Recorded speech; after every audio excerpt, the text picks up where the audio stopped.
Hai cuter, udah lama nih gak masak-masak. Mumpung lagi bulan puasa, jadi aku pengen buat kayak buat takjil gitulah intinya. Kita buat churros tapi dalam dua versi berbeda. Kita buat saus isian sama saus cocolannya. Yang pasti di sini aku pakai susu full cream karena lagi pengen yang coklat-coklat, jadi aku pakai coklatos drink. Nah ini tuh udah 3 in 1 chocolate flavor, jadi ini udah pasti enak. Kalau kalian yang pengen sausnya jadi rasa matcha, kalian tinggal ganti aja ke yang rasa matcha. Pakai 2 saset biar nyoklat banget dan nggak usah pakai gula lagi. Ini kita aduk-aduk sampai nyatu semua, baru kita masukin ini ada telur sama maizena yang udah aku gabung. Kita pancing dulu pakai sedikit cairan supaya nggak kaget telurnya dan nggak jadi telur orak-arik. Yang tujuannya pengen bikin saus cocolan sama saus isian malah jadi telur orak-arik, kan nggak lucu. Nah ini aku aduk-aduk aja sampai dia mengental. Kalau udah kita bakal dinginin di atas mangkuk. Terus bakal aku tutup pakai plastik wrapping dan plastiknya tuh harus bener-bener kena ke adonan biar nggak nyiptain kulit saat pas udah dingin nanti. Lanjut ke adonan churrosnya guys. Churros itu sama-sama aja kayak kue sus adonannya, jadi ya udah ikutin aja ya guys. Air butter gula udah masuk. Aku pakai sedikit garam karena butter yang aku pakai itu unsalted. Air sudah mendidih, butter sudah meleleh, kita matikan api lalu masukin tepung terigu. Ini keadaan posisi apinya udah mati ya guys, diaduk-aduk dulu. Kalau misalkan udah keaduk sedikit baru kita nyalain lagi kompor dengan api kecil. Nah kalau teksturnya udah kayak gini guys, jadi udah agak ada air-airnya gitu, baru boleh kita angkat. Ini langsung aku pindahin ke dalam mangkok kayak gitu. Terus di sini aku bakal pipih-pipihin adonannya biar cepet dingin, atau kalian yang mau pakai mixer juga boleh, terserah. Sambil nunggu dingin kita bakal pecahin dulu telur. Usahain kalian pakai 2 telur yang ukurannya besar ya guys. Tambahin juga sedikit vanilla bubuk biar agak wangi-wangi gitu loh. Terus kita aduk-aduk. Tinggal dimasukin ke dalam adonan yang tadi. Untuk tahap penyampurannya di sini aku bagi jadi 2 step kayak gitulah intinya. Pokoknya biar gampang gitu nyampurnya semua. Ya udah kalau udah kayak gini udah tinggal masukin ke piping bag. Ini sebagian bakal aku baking. Bentuknya kayak manjang-manjang gini kan ala-ala churros gitu kan. Atau mau dijadiin kue sus juga bisa. Jadi ini bisa jadi kue sus, bisa jadi churros, bisa digoreng dan bisa dipanggang kayak gitu. Langsung aja ini kita panggang di suhu 190 derajat Celcius 15-20 menit. Lanjut ke yang digoreng. Ini churros yang digoreng. Aku pengen mini-mini kecil-kecil biar lucu gitu kan. Nah ini aku goreng pakai api sedang aja, jadi nggak terlalu besar biar nggak gampang tutung. Sambil sedikit diaduk-aduk kayak gini biar matangnya merata gitu kan. Ya kalau udah coklat, udah garing kayak gini tinggal diangkat dan ditiriskan. Dan untuk churros yang di ovennya juga ini udah mateng dan lebih bagus menurut aku ketimbang yang digoreng. Tapi kalau pengen yang lebih simpel digoreng aja. Nah sambil nunggu dingin semua churrosnya, mari kita lanjut buat saus si isian sama saus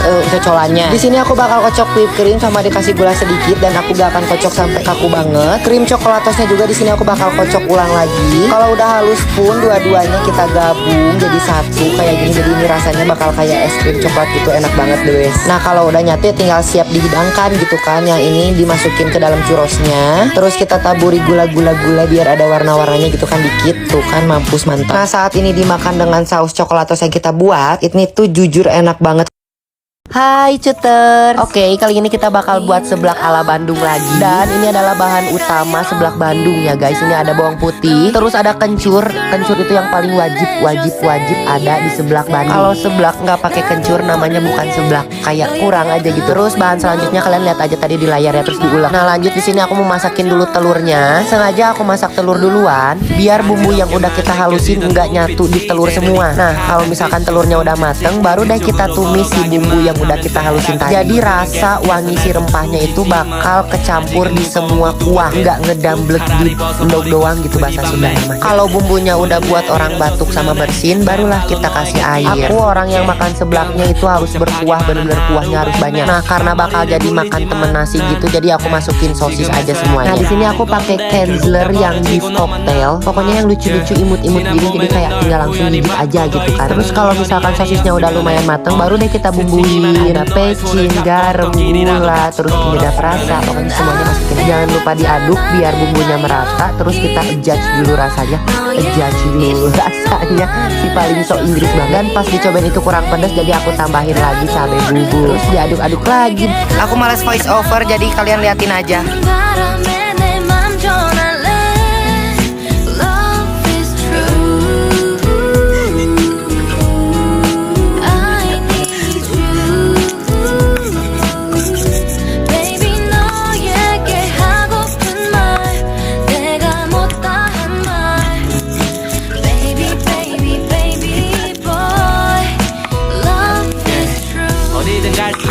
이건 거짓말이 아니야 yeah yeah yeah 이제부터는 나여 그 제일 편한 자리야 yeah yeah 입술을 오므리고 내 내는 소리와 같이 내 이름을 불러줬으면 좋겠어 내가 뒤로 떨어져서 걷더라도 단지 이 목소리를 들어줬으면 좋겠어. Hai cuters, kali ini kita bakal buat martabak. Apa ini, bukan martabak, pokoknya sejenis itulah, aku gak tahu namanya. Dengerin resepnya. 150 gram tepung terigu, 50 gram tepung beras supaya crispy, 80 gram gula pasir, 2 sendok teh baking powder sama 1 sendok teh baking soda. Disaring biar nggak ada yang ngegumpal. Dan kita bakal aduk dulu sebelum kita masukin bahan cair lainnya.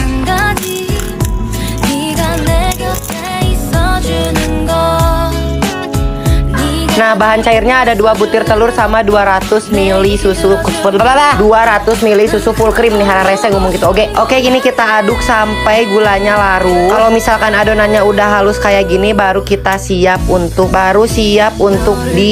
lanjut ke percobaan kedua. Tapi menurut aku ini percobaan keduanya agak lumayan bagus lah ya. Walaupun emang ketebelan gitu, nggak terlalu tipis tapi lumayan lah rapih gitu. Nah, untuk toppingnya di sini aku pakai keju Procis Gold yang 60 gram. Ini tuh kemasan baru mereka dari Procis, kemasan praktis yang sekali habis. Simple, gak ribet, bisa buat stok juga di rumah, nggak perlu simpen sisa keju. Nah, enaknya gitu. Nah, jadi biasanya kalau misalkan aku bikin makanan-makanan yang pakai keju itu suka ada sisa keju kan. Kalau kejunya kita simpen di kulkas dan lupa nggak ditutup rapet, ntar kejunya malah jadi basi kayak gitu.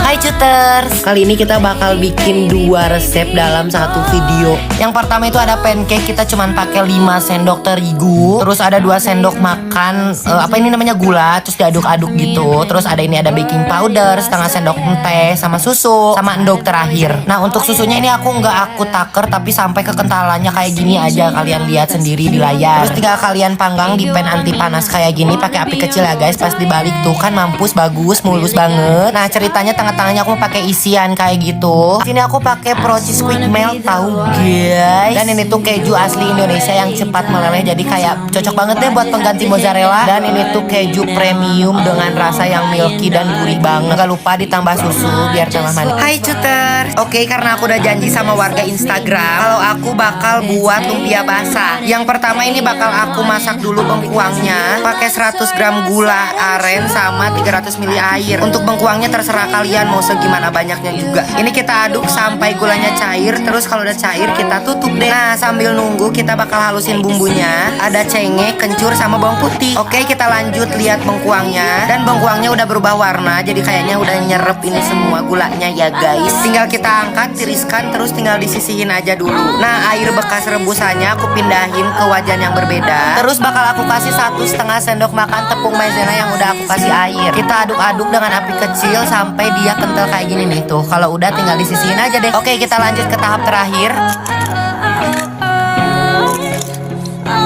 Nah, di sini aku bakal masak dulu telurnya terlebih dahulu. Kenapa? Agar ntar bumbunya kayak enggak nyampur di telur semua gitu. Biar si rasa rempahnya tuh merata, enggak di telur doang kayak gitu guys. Nah, lanjut kalau telurnya udah mateng baru kita bakal tumis si bumbu halusnya. Jadi bumbu halusnya nggak akan ngedamblek di telur kayak gitulah intinya. Oke, kalau bumbunya udah mateng, udah wangi kemana-mana, udah bikin orang batuk bersin. Lanjut kita bakal masukin tepung. Kok tepung? Maksudnya toge biasa masak kue ya guys, maaf. Terus kita masukin lagi bengkoang yang tadi, terus tinggal ditambahin garam, pecin, sama gula. Nah, kita aduk terlebih dahulu dengan bumbu yang ini. Kalau misalkan udah, lanjut kita bakal masukin roicut alias penyedap rasa. Kalian bebas aja lah ya, pakai merek apapun kesukaan kalian, yang penting enak. Oke, maaf masaknya agak berantakan, ini wajahnya kekecilan sumpah. Lanjut kalau misalkan udah, kita bakal siapin kulit lumpianya. Terus bakal kita oles pakai gula yang tadi tuh, kan jadi cantik parah gitu kan. Ini enak banget sumpah. Ini aku sengaja makein banyak gulanya karena kayak aku suka banget manis, jadi kayak manis, gurih, pedesnya teh pas gitu kan, enak banget. Tapi buat kalian yang gak suka manis, gak usah terlalu banyak gulanya ya. Dan ini udah jadi tuh, gampang banget.